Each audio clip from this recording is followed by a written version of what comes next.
Hello everyone, welcome to All Engineers Career Point. My name is Manish Singh and today I am going to discuss with you one conventional question for renewable energy, and this question is very essential for upcoming exam, that is AEE conventional exam.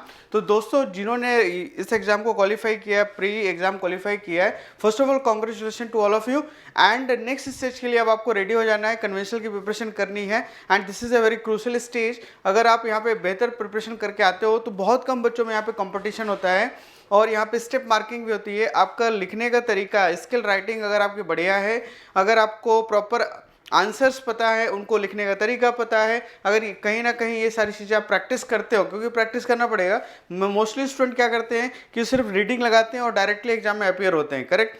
तो answer को किस तरीके से present करना चाहिए, वहाँ पे कहीं ना कहीं एक नेगेटिव पॉइंट वहाँ पे रहता है। बच्चे वहाँ पे उसको समझ नहीं पाते कि उसको लिखना किस तरीके से, करेक्ट है। तो ये सारी चीज़ें होती क्या है कि आपको हर स्टेज के लिए प्रिपरेशन की रिक्वायरमेंट होती है, करेक्ट है। आपको डायरेक्ट मैदान में उतर नहीं जाना है, पहले आप उसकी प्रैक्टिस करो, करेक्ट है। और प्रैक्टिस के लिए क्या होगा कि ऑलरेडी इंजीनियर्स करियर पॉइंट के पैनल में आप जाओगे, यूरोपीडिया के पैनल में जाओगे तो वहाँ पे ऑलरेडी हमने कन्वेंशनल बहुत सारे क्वेश्चंस प्रोवाइड कर चुके हैं। इवन इस सब्जेक्ट रिन्यूएबल एनर्जी से भी related 550 questions around conventional question already हम लोग अपलोड कर चुके हैं। आप इन क्वेश्चंस की प्रैक्टिस करिए, करेक्ट है। और इन क्वेश्चन के प्रैक्टिस के साथ साथ उसका आंसर लिखिए। आपको एक तो यहाँ पे क्या होगा कि आपको पता चलेगा क्वेश्चन किस तरीके से पूछे जाते हैं, और दूसरा आपको पता चलेगा कि आपको आंसर लिखना किस तरीके से, राइटिंग प्रैक्टिस हो जाएगी आपकी। और यहीं पे हम लोग जूम मीटिंग, इंटरेक्शन मीटिंग रखेंगे जिसमें आपके आंसर्स को हम लाइव चेक करेंगे आपके साथ और आपको बताएंगे कि इसमें क्या शॉर्ट कमिंग्स है और किस तरीके से इसको दूर किया जा सकता है, जिससे आपके कुछ मार्क्स और इम्प्रूव हो जाएं। तो कहीं ना कहीं ये प्रैक्टिस आपको बहुत हेल्प करने वाली है आपके अपकमिंग कन्वेंशनल एग्जाम के लिए, करेक्ट। तो चलिए स्टार्ट करते हैं। यहाँ पे मैं एक क्वेश्चन यहाँ पे पिक कर रहा हूँ, you can see here. First question है कि what is energy security, compare this for fossil fuel, nuclear power and renewable energy, correct. तो यहाँ पे एक जनरलाइज क्वेश्चन यहाँ पे मैंने पिक किया है, थ्योरेटिकल क्वेश्चन है। तो सिंपल से आपको आंसर करना है। देखो जितना आंसर आप पॉइंट वाइज करोगे, करेक्ट है, और इंपॉर्टेंट पॉइंट्स को हाईलाइट करोगे थ्योरेटिकल क्वेश्चन के केस में, वहां पे आपके मार्क्स, ज़्यादा मार्क्स मिलने के चांसेस बढ़ जाते हैं, करेक्ट है। इंस्टेड ऑफ कि आप आंसर लिखो, एक पूरी कहानी लिखते चले हो, एक बहुत बड़े बड़े पैराग्राफ्स लिखो, करेक्ट है, उसकी जगह पे छोटे पैराग्राफ लिखो, पॉइंट्स आंसर करो, ब्लॉक डायग्राम बनाओ, तो कहीं ना कहीं आपको ज़्यादा मार्क्स दिलाने वाले, करेक्ट है। जैसे मैंने यहाँ पे क्वेश्चन लिया तो यहाँ पे सिंपल से मैंने आंसर बताया कि energy security refers to the uninterrupted availability of energy resources at affordable price which ensures the reliable fluctuations of society and economics। And ये आप इसको पूरी रीडिंग लगा लेना, मैं पूरा पढ़ के नहीं सुनाऊंगा, मैं आपको सिर्फ बताऊंगा कि आंसर करना किस तरीके से होता है। Next you can see here, यहाँ पे मैंने 3 फ्यूल्स के बारे में क्वेश्चन यहाँ पे किया है कि fossil fuel, nuclear power and renewable energy, इन दोनों में आपको कंपेयर करना है, करेक्ट है। तो सबसे पहले आप लिखोगे कि फॉसिल फ्यूल के प्रोज, आप यहाँ पे एक लाइन और ऐड कर सकते हो कि what is fossil fuel and what are the pros of energy security. Energy security की जो बेनिफिट है, एडवांटेज है, वो क्या है, कौन सा ऑफ एनर्जी सिक्योरिटी, इसके नुकसान क्या है। नेक्स्ट आ जाता है आपका न्यूक्लियर पावर के रिस्पेक्ट में अगर मैं एनर्जी सिक्योरिटी की बात करूं तो उसके क्या इंपॉर्टेंट पॉइंट्स हो सकते हैं, सिमिलरली इसके डिमेरिट्स क्या हो सकते हैं, डिसएडवांटेजेस क्या हो सकते हैं।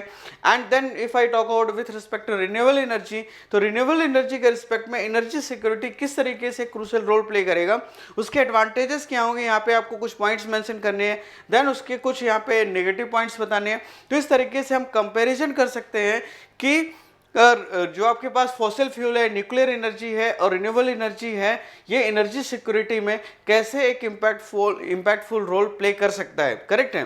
तो इस तरीके से जब आप आंसर करते हो तो कहीं ना कहीं हर पॉइंट को प्रॉपर्ली रिफ्लेक्ट करते हो और आपके मार्क्स यहाँ पे ऑब्टेन करने के चांसेस बढ़ जाते हैं। नेक्स्ट क्वेश्चन आप देख सकते हो कि considering primary resources what distinguish renewable energy from fossil and nuclear fuel, correct. तो यहाँ पे आप इसको देख सकते हो कि सबसे पहले आप बता सकते हो कि रिन्यूएबल एनर्जी क्या है, करेक्ट है। और रिन्यूएबल एनर्जी के जितने भी important points, like renewable energy derives its energy from naturally replenishing sources such as sunlight, wind, water and geothermal. तो यहाँ पे हमने पहले उसको डिफाइन कर दिया कि रिन्यूएबल एनर्जी सोर्स है क्या। Then these resources are essentially inexhaustible. क्या होना चाहिए कि रिन्यूएबल एनर्जी, हम उस एनर्जी को कहेंगे जो इनएग्जॉस्टेबल हो, जो खत्म ना हो कभी भी, and on human time scale as they are continuously replenished by natural resources, natural process. मतलब जो एनर्जी है वो कॉन्टिन्यूसली बने। जैसे फॉर एग्जांपल अगर मैं बात करूँ बायोफ्यूल की, बायोगैस की, तो यहाँ पे क्या होगा कि बायोगैस जो बनता है मेनली जो वेस्ट होता है उससे बनता है, जैसे काउ डंक हो गया, और जो हाउस होल्ड वेस्ट होते हैं उनको डंप करके वहाँ से गैस निकाली जाती है। तो ये एक ऐसी एनर्जी है जो कॉन्टिन्यूसली प्रोड्यूस होगी, कॉन्टिन्यूसली आप उसको बना सकते हो, फिर उसे एनर्जी प्रोड्यूस कर सकते हो, और ये टाइम टू टाइम ये कंटिन्यूसली ये चलता रहेगा, ये कभी भी खत्म नहीं होगा, इनएग्जॉस्टेबल है। करेक्ट है। तो कोई भी एनर्जी रिन्यूएबल तब कहलाती है जो इनएग्जॉस्टेबल हो और रिपीटेबल हो, और जो ह्यूमन लाइफ है, ह्यूमन टाइम स्केल है, उस पर ये कभी एंड ना होने वाली हो। करेक्ट। नेक्स्ट यहाँ पे आप देख सकते हो examples like solar energy. Solar energy is also inexhaustible energy. जब तक सन एग्जिस्ट कर रहा है तब तक एनर्जी एग्जिस्ट करेगी, और आपको उस सोलर एनर्जी से, सनलाइट से आपको अपनी एनर्जी एक्सट्रैक्ट करना है, जिसके लिए बहुत ज़्यादा रिसर्च हो रही है पूरे ऑल ओवर वर्ल्ड में। लाइक फोटोवोल्टिक सेल बनाए जा रहे हैं, सोलर पैनल्स बनाए जा रहे हैं। करेक्ट है। और भी बहुत ज़्यादा रिसर्च हो रहा है जिससे हम मैक्सिमम सोलर एनर्जी को कन्वर्ट कर सके हमारे यूजफुल फॉर्म में, क्योंकि सोलर एनर्जी एक ऐसी एनर्जी है जो कंटिन्यूसली आपको मिलने वाली है। करेक्ट है। अब आपको सिर्फ करना क्या है कि इसको कन्वर्ट कैसे किया जाए यूजफुल फॉर्म में, इस पर रिसर्च कर रही है, और ये ऐसी एनर्जी है जो इनएग्जॉस्टेबल है और ह्यूमन टाइम स्केल से ये कभी खत्म नहीं होने वाली। करेक्ट है।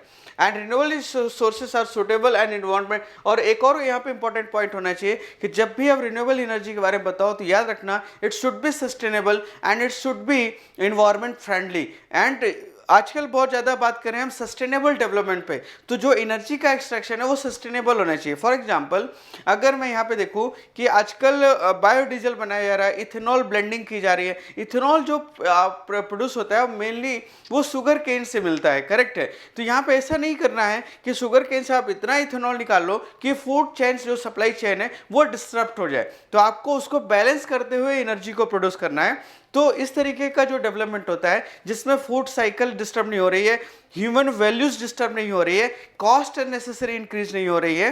करेक्ट है। तो इसको सस्टेनेबल डेवलपमेंट कहा जा रहा है। इसके रिगार्डिंग मैं ऑलरेडी एक वीडियो बना चुका हूँ, उसको आप जाके देख सकते हो। करेक्ट है। तो इस तरीके से ये एनर्जी यूज होनी चाहिए, जिसे कहते हैं हम renewable energy, and it should be sustainable, it should be inexhaustible. Is it right? तो यहाँ पे इनके बारे में लिखा है। देन फॉसिल फ्यूल्स क्या है?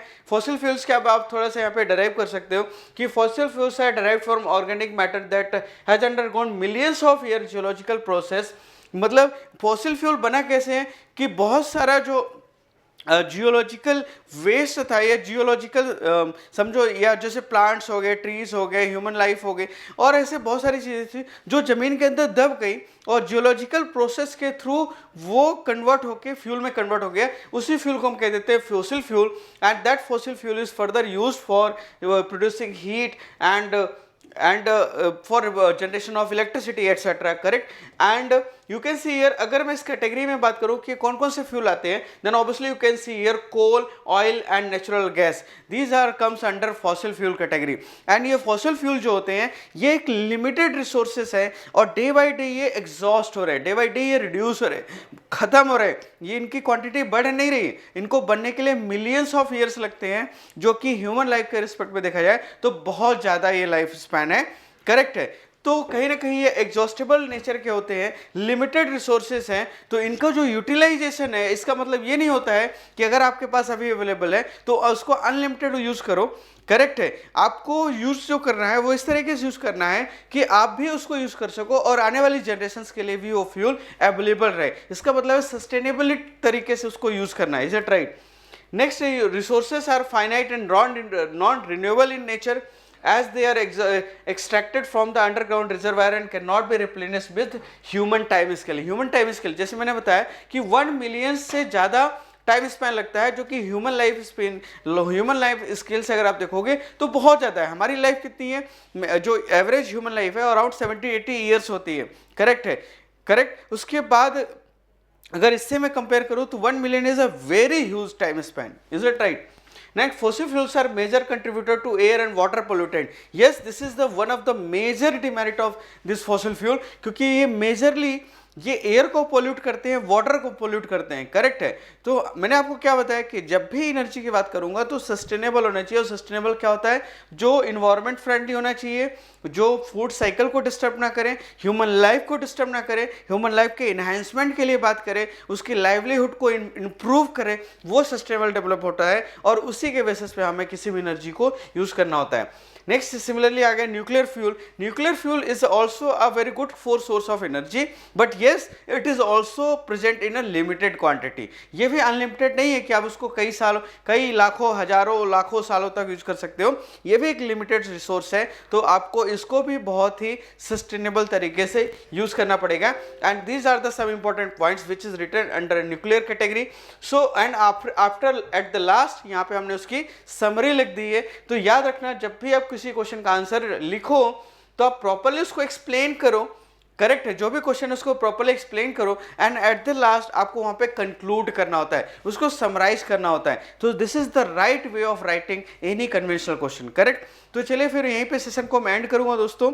आपको मैंने थोड़ा सा गाइडलाइन आइडिया बता दिया कि आपको आंसर करना क्या है, and you should also use multiple block diagrams, figures. अगर आप इनको डेटास, इनके हेल्प से अगर आप आंसर करोगे तो कहीं ना कहीं ये ज़्यादा इंप्रेसिव लगता है, एंड जब ज़्यादा इंप्रेसिव होगा तो ऑब्वियसली आपको मार्क्स ज़्यादा मिलने वाले हैं, करेक्ट। तो इस तरीके से आप प्रैक्टिस करते रहिए, क्वेश्चन लिखिए, उसका आंसर लिखिए और हमें आंसर सेंड करिए, जिससे हम उसको प्रॉपर्ली चेक कर सकें। तो चलिए फिर यहीं पे सेशन को एंड करते हैं। Thanks for watching and good day to all of you guys, and all the best for your upcoming exam.